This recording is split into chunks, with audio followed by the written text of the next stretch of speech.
বিশ্বের মোড়ল বলে পরিচিত যুক্তরাষ্ট্রের মোড়লগিরি যেন থামছেই না।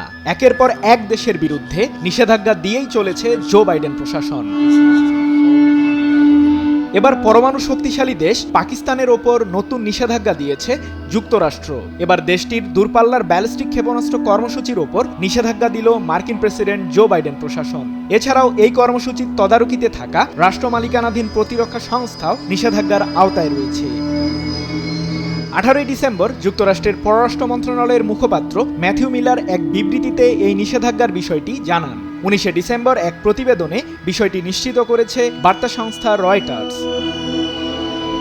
বিবৃতিতে ম্যাথিউ মিলার বলেন, গণবিধ্বংসী অস্ত্রের বিস্তার ও সরবরাহ রোধ করতে পাকিস্তানের জাতীয় উন্নয়ন কমপ্লেক্স এনডিসি এবং 3টি ফার্মের ওপর এই নিষেধাজ্ঞা আরোপের পদক্ষেপ নিয়েছে যুক্তরাষ্ট্র।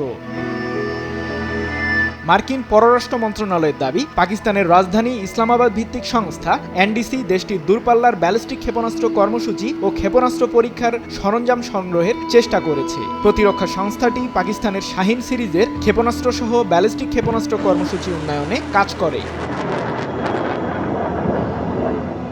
গবেষণা সংস্থা bulletin of the atomic scientist জানায়, শাহিন সিরিজের ক্ষেপণাস্ত্র পারমাণবিক অস্ত্র বহনে সক্ষম।